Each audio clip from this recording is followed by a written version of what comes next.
message de Noël, ce culte de Noël, c'est pas tous les jours comme ça. On est d'accord? Et c'est bon d'être là. Qui est heureux d'être là? Alors on va prier pour ceux qui n'ont pas levé la main. Soit ils sont sourds, soit ils ne sont pas contents d'être là. Dans tous les cas, il y a un souci. Merci à vous. Merci les chœurs, le chœur de louange. Est-ce qu'on peut encore les applaudir, le chœur de louange, les musiciens, les acteurs? Alors, c'est un culte en effet qui est spécial. Nous sommes le 24 décembre. Nous sommes la veille du jour de Noël. Et j'aimerais vous poser la question suivante. J'aimerais que chacun, nous puissions nous interroger sur ce que je vais dire là maintenant. Qu'est-ce que ça veut dire pour nous Noël? C'est quoi pour nous Noël? À quoi ça fait référence? Quand on prononce ce mot, quand on s'arrête dessus quelques instants, c'est quoi Noël? Je faisais un petit sondage tout à l'heure en backstage là-bas derrière et je demandais à l'équipe, est-ce que vous avez des mauvais souvenirs de Noël? Et toute l'équipe qui était avec moi a cherché, puis s'est questionnée, dit non, on n'a pas de mauvais souvenirs de Noël. J'étais avec une équipe qui n'a que des bons souvenirs de Noël. Peut-être certains, vous n'avez que des bonnes choses de Noël. Il n'y a que des bons souvenirs, il n'y a que des super expériences, des bons moments, il n'y a que des bonnes choses. Peut-être certains, vous avez des souvenirs plus difficiles de Noël. Je me souviens d'un Noël qui ne s'est pas du tout passé comme prévu. Mon papa a voulu faire plaisir à ma maman et lui a acheté des huîtres. Mon père ne mange pas d'huîtres, il a acheté des huîtres pour ma maman. Et le temps de préparation, je ne sais pas quelle heure il est, 19h, quelque chose comme ça, le soir, le 24 au soir. Et il va commencer à ouvrir les huîtres, lui qui n'avait jamais fait ça. Et le couteau glisse, il se coupe la main, soirée aux urgences, Noël complètement terminé. Mauvais souvenir de Noël. Okay, et peut-être certains, vous avez des bons souvenirs, d'autres, vous avez des mauvais souvenirs. Noël peut être un bon moment, peut être un moment plus compliqué. Noël, pour certains, ça va être, j'ai une liste de cadeaux longue comme le bras. Et j'anticipe que je vais pouvoir faire plein de cadeaux, je vais recevoir plein de cadeaux. Et puis d'autres, quand on prononce ça, justement, ça vous agace parce qu'il n'y a pas de liste, parce qu'il n'y a pas de possibilité, ou parce qu'il n'y a pas de besoin, ou parce que c'est trop, parce que c'est pas assez. Puis il y a toutes sortes de choses qui se confrontent. Je regarde les réseaux sociaux, puis je vois des gens qui dénoncent les cadeaux. D'autres disent c'est le moment de faire des cadeaux, c'est le seul moment de l'année où il faut faire des cadeaux. D'autres disent non, il faut arrêter avec les cadeaux. Il y a quelque chose qui vient se confronter à Noël. Certains, peut-être, pour vous, Noël, c'est un moment où vous êtes contents, vous allez retrouver la famille, des amis, où vous allez fêter ça, c'est du partage, il y a la famille qui vient, vous allez voir la famille, etc. Puis d'autres, vous dites, c'est un mauvais moment parce que justement, je suis seul, ou pire, je vais être avec des gens que je n'ai pas envie de voir. On va prier tout à l'heure pour cela. Rassurez-vous, vous allez passer un bon moment. Certains, pour vous, Noël, c'est la joie à l'ouverture des cadeaux. D'autres, c'est la déception à l'ouverture des cadeaux. Le site Le Bon Coin et le site eBay font leur plus gros score de mise en ligne juste la semaine entre le 25 et le 31. Allez voir si les cadeaux que vous avez offerts sont sur Le Bon Coin. Non, faites pas ça. Vous allez vous gâcher votre temps des fêtes. Non, c'est pas bon, c'est pas bon. Noël, pour certains, ça va être le temps de partir en vacances. Et puis d'autres vont travailler. Là, par contre, en backstage, avec l'équipe qui est là, il y en a qui, pendant le temps de Noël, travaillent. Et toi, tu es au travail, tu es au boulot pendant que d'autres font la fête. Ah, ça peut être tellement difficile. Mais j'ai une bonne nouvelle qui met tout le monde à égalité. C'est que Noël, pour chacun et chacune, c'est également l'occasion, le moment, la période de découvrir ou de redécouvrir Jésus. De réaliser peut-être pour la première fois ou comme tout à nouveau que Noël, le sens de pourquoi on fait la fête, de pourquoi on se rassemble, de pourquoi on fait ces chants, de pourquoi on décore, de pourquoi on se fait des cadeaux, en fait c'est supposé faire écho à un événement qui a résonné dans l'histoire de l'humanité. Dans l'histoire de l'humanité, il y a un avant Jésus-Christ et il y a un après Jésus-Christ. Cet événement était tellement puissant, tellement fort qu'il impacte notre calendrier, il impacte notre civilisation. C'est fort, il y a un avant Jésus et il y a un après Jésus.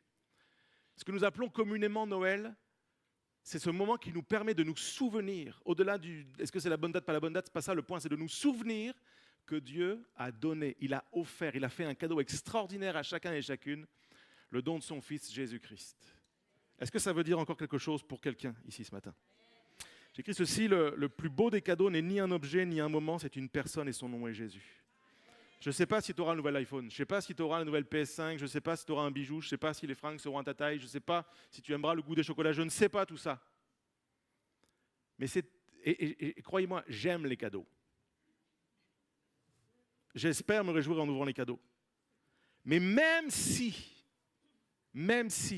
je n'ai pas ce que je veux, même si tu n'as pas ce que tu veux, même si ce n'est pas tout comme tu aimerais, nous avons les uns et les autres accès à un cadeau. Il y a un cadeau qui nous est fait.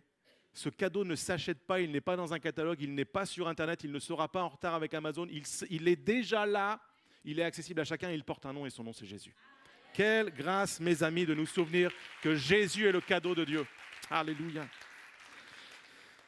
On l'a lu, on l'a chanté, mais c'est Noël. Et comme on ne le fait qu'à Noël, j'aimerais relire avec vous le texte de la Nativité. Vous êtes là? Est-ce qu'il y a des gens qui aiment la Bible? Des gens qui aiment qu'on lise l'histoire de la Nativité, la vraie? Je vous emmène dans l'évangile de Luc. On retourne dans l'évangile de Luc et je vais lire à partir du verset 6.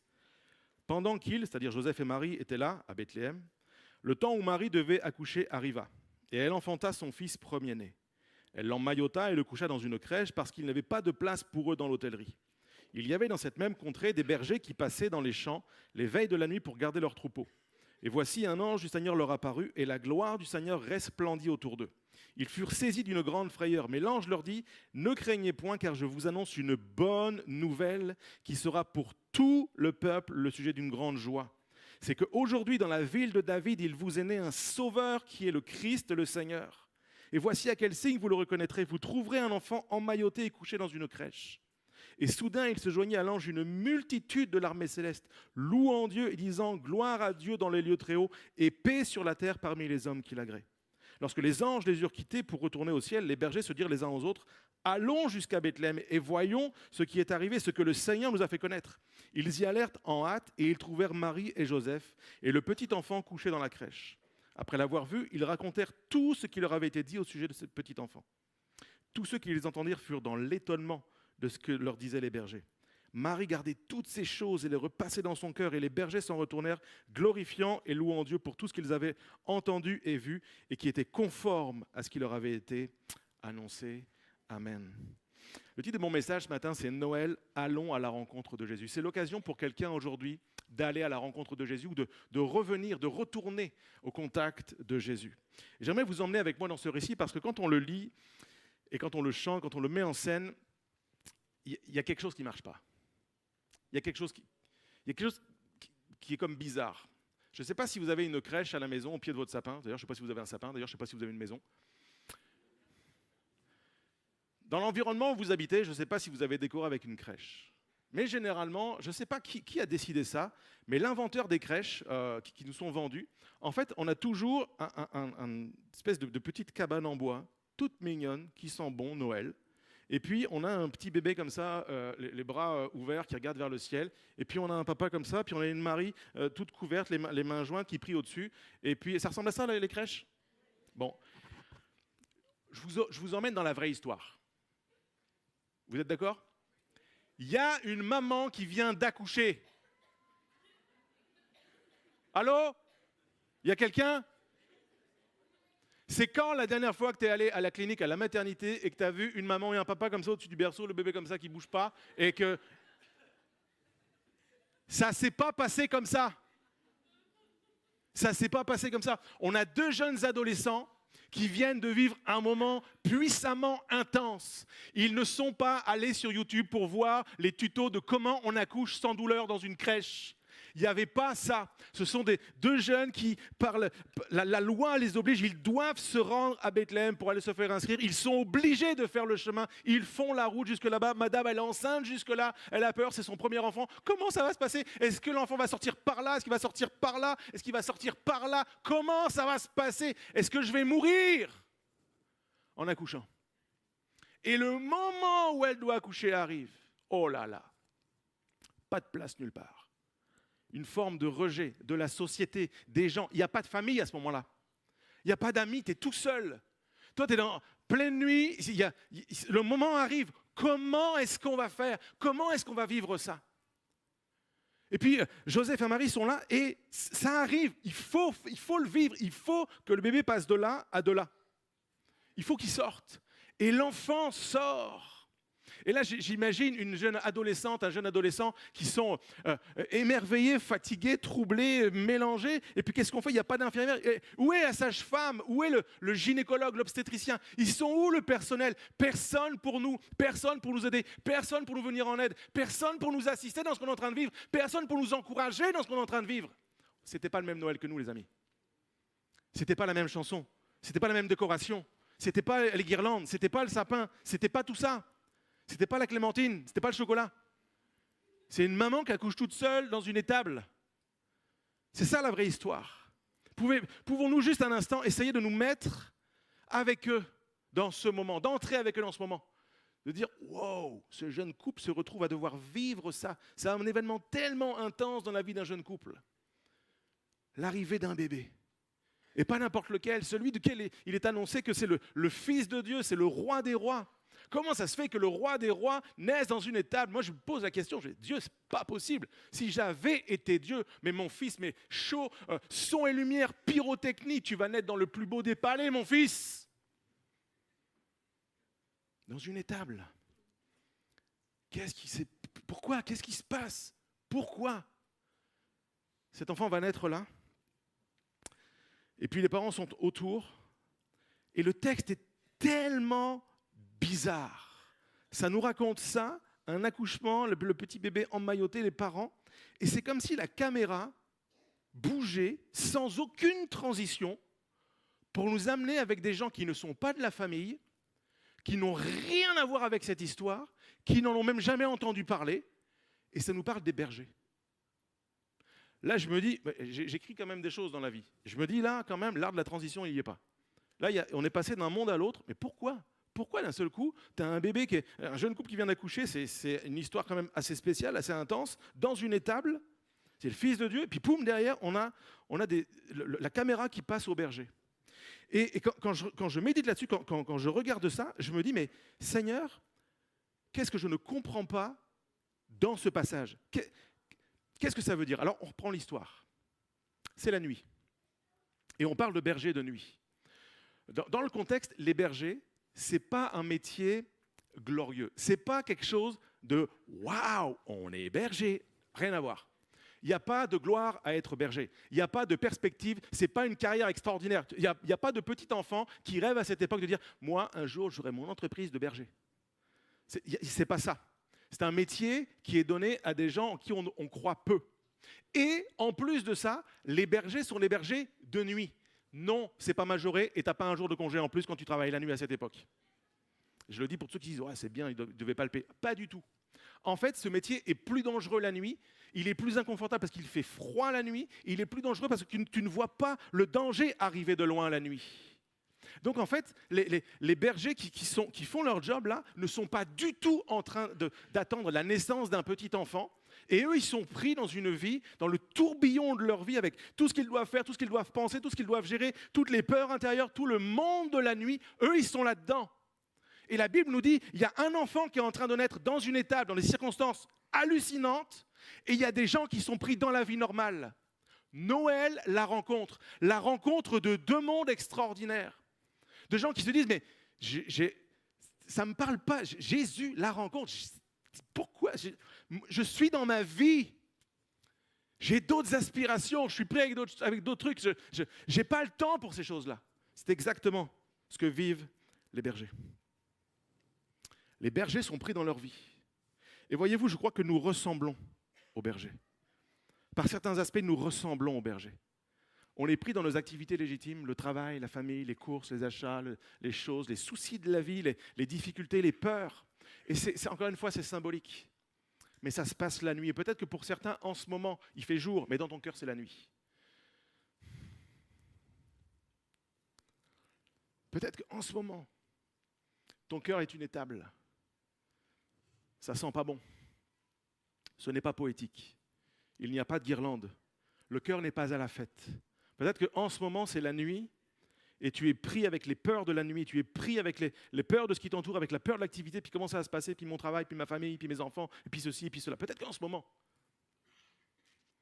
tu es dans l'état dans lequel se trouvaient les bergers cette nuit-là. Tu n'attends rien tu ne t'attends pas à une rencontre avec le Fils unique de Dieu. Tu ne t'attends pas à une rencontre avec Jésus. Mais ça ne change pas l'histoire. Il y a des anges qui sont venus porter ce message et c'est fou que les anges soient allés porter ce message.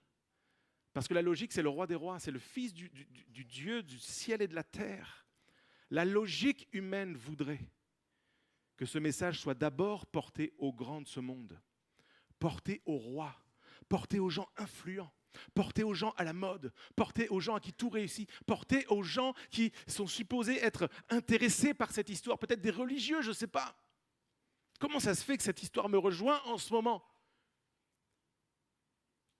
La rencontre que nous avons à vivre, elle est pour chacun. Ce n'est pas le privilège d'une élite.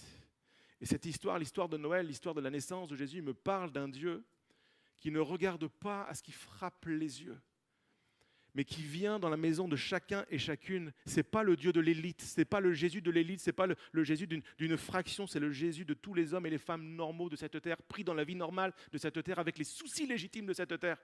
C'est la rencontre entre Dieu et des gens qui ne l'attendent pas, qui ne l'attendent plus, qui ne savent même pas. Et leur message, il est tellement puissant. J'ai écrit ceci: Noël, c'est l'occasion de lever la tête de notre ordinaire pour découvrir ou redécouvrir l'extraordinaire, Jésus, le cadeau de Dieu pour nous. Je ne m'y attends pas, en fait. Je m'attends à autre chose. Je m'attends à me goinfrer ce soir. Je m'attends à avoir des cadeaux. Je m'attends à des rires. Mais je ne m'attends pas à rencontrer le Fils de Dieu. Je ne m'attends pas à ça. Quel puissant message. Aujourd'hui, verset 11, dans la ville de David, il vous est né un sauveur qui est le Christ, le Seigneur. En fait, je ne sais pas ce que vous avez demandé ni ce que vous allez avoir à Noël. En tout cas, sauf pour 2 personnes dans cette pièce, je le sais, mais pour les autres, je ne le sais pas. Ce que je sais, c'est que vous ne pouvez pas recevoir, nous ne pouvons pas recevoir le salut autrement. On peut recevoir plein de choses, mais la paix de Dieu qui surpasse toute intelligence et qui garde nos cœurs et nos pensées en Jésus-Christ, il n'y a que Jésus qui peut la donner. Tu peux avoir 2 fois le même cadeau cette année. Tu peux même, si tu es mauvais comme moi en cadeau, tu peux offrir 2 années de suite le même cadeau à la même personne. Je te demande pardon, chérie, je ne te regarde pas, mais ça me fait du bien de le redire encore cette année. Mais, personne ne peut t'offrir le salut, la paix de l'âme, le fait d'être réconcilié avec Dieu et de vivre pleinement dans cette paix que procure le salut, la sécurité que procure le fait de savoir que notre nom est connu dans les cieux, qu'il est inscrit quelque part et qu'il y a une place pour nous, pour que quand nous allons quitter cette terre, on sera avec lui pour toujours, dans la vie, dans la joie, dans la félicité, sans larmes, sans cris, sans plus rien. Le plus beau, le plus précieux des cadeaux. Oh Seigneur, entre un iPhone et ça, je prends vraiment le nom de Jésus. Vraiment, vraiment, vraiment, vraiment. Un sauveur nous est né. Regardez un petit peu la réaction de nos amis bergers. Ils sont incroyables, les bergers. En fait, il faut qu'on soit comme les bergers. Allons jusqu'à Bethléem et voyons ce qui est arrivé, ce que le Seigneur nous a fait connaître. Les gars se disent, on a accès à un puissant message, on a accès à une information extraordinaire. On ne peut pas prendre le risque de passer à côté.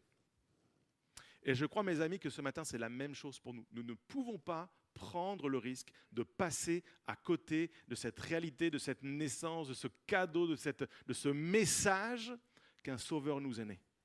Et je nous encourage les uns et les autres, aujourd'hui, pendant cette journée, pendant ce temps, de ne pas botter en touche. Les bergers auraient pu dire, écoute, on termine notre service, dans 3 jours, on a 2 jours de RTT, on ira voir, peut-être.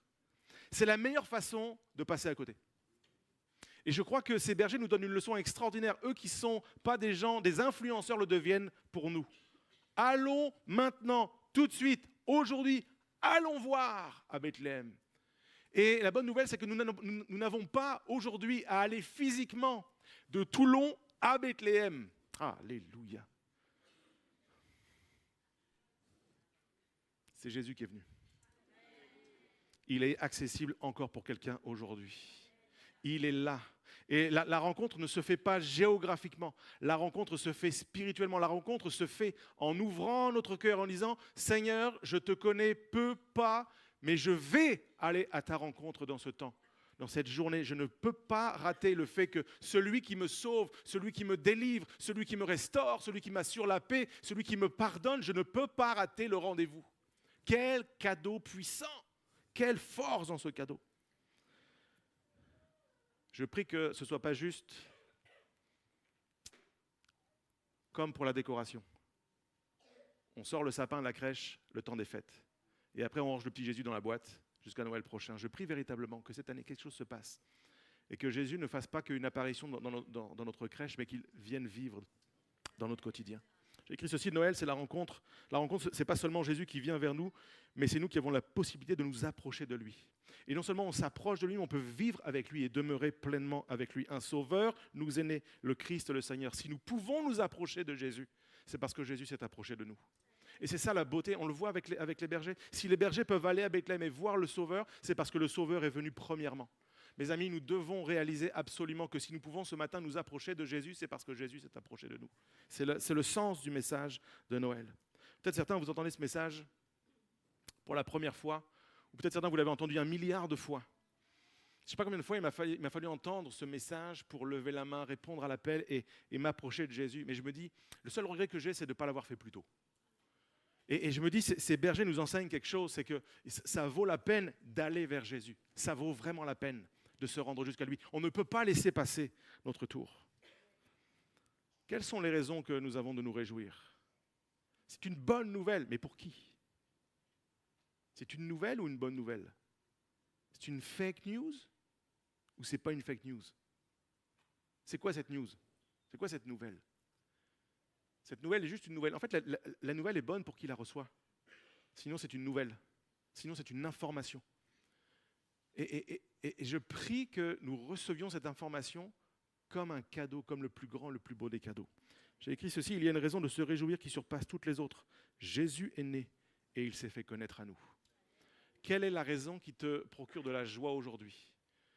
Peut-être qu'il n'y en a plus. Il y en a une qui est une bonne nouvelle. C'est Seigneur Jésus, tu peux vivre dans ma vie et je veux vivre et je veux me souvenir que Noël, c'est toi qui viens vivre avec nous. J'aimerais inviter les musiciens à s'approcher et terminer ce message. Et je vous ai partagé un mauvais souvenir de Noël. J'aimerais vous en partager un autre, pas un mauvais souvenir, mais un souvenir de Noël. Quand j'étais enfant, et d'ailleurs, pas que quand j'étais enfant, parce que même encore maintenant, on en rit et mon père le fait toujours. Mais en fait, quand on était petit, j'ai un frère et une sœur, et le soir de Noël, il y avait toujours un moment où on devait sortir de la salle à manger, de la pièce où on se trouvait, pendant que les cadeaux arrivaient. Et puis, une fois que les cadeaux étaient là, mon papa nous rassemblait, et là, il nous faisait un discours. On n'y coupait pas. On avait le droit au discours du papa. Et le discours du papa était, il changeait un petit peu chaque année, mais il y avait une phrase, il y avait une pensée qui revenait systématiquement chaque année. Chaque année, j'entendais, écoutez bien, cette phrase-là, cette phrase, elle a marqué mon enfance. Cette phrase est la suivante. On aurait voulu faire plus, virgule, mais. Et là, il y avait tout le reste. Je viens d'une famille modeste, et je dis pas ça pour vous arracher une larme, tout va bien, je suis là, je ne suis pas maigre, je mange à ma faim, tout va bien. Mais je viens d'une famille modeste, et chaque année pour mes parents, c'était un challenge, un casse-tête, un défi. C'est de faire plaisir à des enfants qui ont fait une liste de cadeaux de 1813 pages, un annuaire par enfant d'idées cadeaux. C'est simple, vous savez, on recevait à l'époque, je ne sais pas si ça se fait toujours, j'ai plus d'enfants, mais on recevait il y en a qui m'ont... Tu sais pas ce que je veux dire, mais tu dis si, t'es dans ma tête ou bien? Non. On recevait des catalogues de jouets, des magasins de jouets, puis on devait cocher ou entourer ce qu'on aurait voulu avoir. Et nous, c'est simple, on entourait le catalogue. Tout, on voulait tout. Je vais tout prendre, je ferai le tri. Donne tout. Et donc, on est rassemblés là, et puis papa qui dit voilà, il fait tout le discours. On aurait voulu faire plus, mais... Et avec le recul, maintenant que je suis un adulte, maintenant que je suis un papa, et maintenant que je connais la réalité de la vie, et que ça part de mon compte pour acheter les choses, j'ai envie de prononcer la même chose. J'aurais voulu faire plus, mais... Je ne sais pas comment vous êtes. Peut-être certains disent, je ne voudrais vraiment pas faire plus, je voudrais même faire moins. Et c'est ok. Peut-être vous êtes comme mon papa, j'aurais voulu faire plus pour les gens que j'aime, j'aurais voulu faire plus pour les amis, j'aurais voulu, si j'avais eu plus d'argent, j'aurais fait plus. C'est la phrase en tout cas qui émane du cœur d'un père qui aime ses enfants et qui est juste frustré parce qu'il ne peut pas tout donner. Il est limité dans ce qu'il peut donner. Frères et sœurs, la bonne nouvelle, c'est que notre Père qui est dans les cieux n'est pas limité. Et cette phrase, il ne la prononcera jamais. J'aurais voulu faire plus. Dieu ne peut pas dire j'aurais voulu faire plus que Jésus. Dieu a donné ce qu'il avait de plus cher. Dieu a tellement aimé le monde qu'il a donné son Fils unique. Pas le fils d'un autre. Quelle marque d'amour. Si aujourd'hui, entre ma fille et moi, quelqu'un devait mourir, je voudrais que ce soit moi. Dieu a tellement aimé le monde qu'il était prêt à faire le sacrifice de son Fils pour que nous ayons la vie, pour que nous recevions un cadeau qui ne se déballe pas, que nous recevions un cadeau qui est vivant et qui fait toute la différence. Le Père qui est dans les cieux ne peut pas faire plus, il a tout donné. Jésus, le cadeau se reçoit, il a donné sa propre vie pour que nous puissions vivre avec lui pour toujours. J'ai écrit ceci: rien n'a fait reculer Jésus pour venir jusqu'à nous, alors que rien ne nous fasse manquer notre rencontre avec lui ce Noël. Je vais le redire, rien n'a fait reculer Jésus pour venir jusqu'à nous. Alors ma prière, c'est que rien ne nous fasse manquer notre rencontre avec lui ce Noël. Est-ce qu'il y a des hommes et des femmes qui disent oui, Noël c'est ça. Noël c'est ça. Noël c'est ça.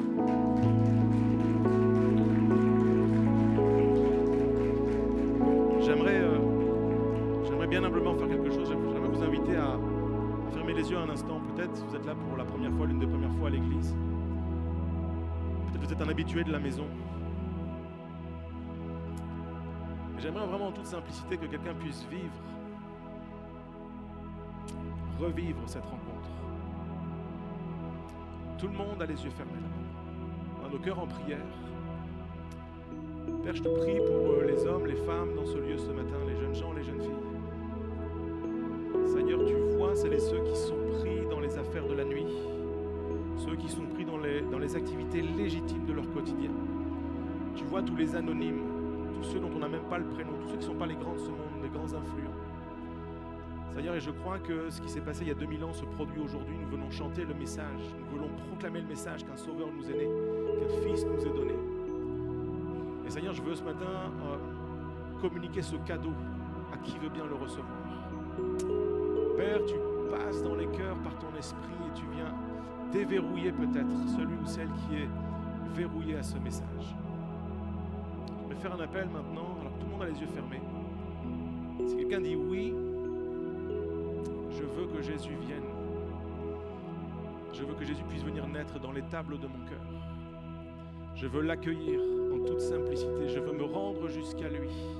Je veux du cadeau du Père. Je veux de ce salut. Je veux de cette paix. Je veux de cette libération. Je veux de cette grâce. Je veux de cette faveur. Je veux vivre ça à Noël. Je ne veux pas que ce soit la conte ou une légende pour quelqu'un d'autre, l'objet de faire quelques chants un dimanche matin et de s'occuper. Je veux vivre ces choses-là pleinement dans ma vie. Je veux moi aussi pouvoir chanter gloire. Je veux aussi pouvoir communiquer le message, le propager. Je veux aussi pouvoir témoigner de ces choses. Alors que tout le monde a les yeux fermés, je le redis. Vous êtes ici ce matin, vous êtes en ligne chez vous. Je vous lance cet appel qui sort du trône de Dieu ce matin. Qui voudra répondre à cet appel et dire « J'ai besoin que Jésus naisse dans ma vie ». Si c'est ton cas, lève simplement ta main à ta place. Et je vais prier pour toi. Oui, Dieu te voit. Oui, Dieu te voit. Oui, Dieu te voit. Lève bien haut ta main. Garde les yeux fermés. Lève bien haut ta main. Lève bien haut ta main. Saisis, attrape la main de Jésus ce matin. Oh Seigneur Jésus, vois toutes ces mains qui se lèvent. Nous sommes dans ta maison, Seigneur Jésus. Viens naître dans les cœurs. Viens naître dans les vies. Seigneur, merci pour ce moment de rencontre avec toi. Je vais vous inviter, les amis qui êtes là, la famille, à répéter cette prière avec moi. Vous qui avez levé la main, vous qui peut-être auriez dû lever la main. J'aimerais vous inviter, vous conduire dans cette prière pour vivre pleinement cette rencontre. Et je vais demander à l'Église avec moi de répéter pour que tous ensemble, nous puissions vivre pleinement cette rencontre. Et en signe de fraternité, on est ensemble en tant que famille pour vivre ce moment. Répétons ensemble, s'il vous plaît, Seigneur Jésus, avec force, s'il vous plaît. Seigneur Jésus, je viens à toi parce que tu es venu jusqu'à moi. Je réponds à ton appel d'amour et je vis cette rencontre avec toi. Pardonne mes fautes, pardonne les années passées loin de toi. Aujourd'hui, je m'abandonne à toi. Je te reçois comme mon sauveur personnel, comme mon Seigneur. Viens régner sur ma vie et mes pensées. Merci parce que tu m'aimes et tu inscris mon nom dans les cieux. Merci pour ce Noël, ce précieux cadeau. Amen. Père, je te prie pour les hommes et les femmes dans ce lieu ce matin qui ont fait cette prière pour la première fois ou qui avaient besoin de prier ça pour venir ou revenir à ta rencontre. Seigneur, merci parce que tu n'es pas mort en vain. Tu es vivant au siècle des siècles et tu règnes à tout jamais.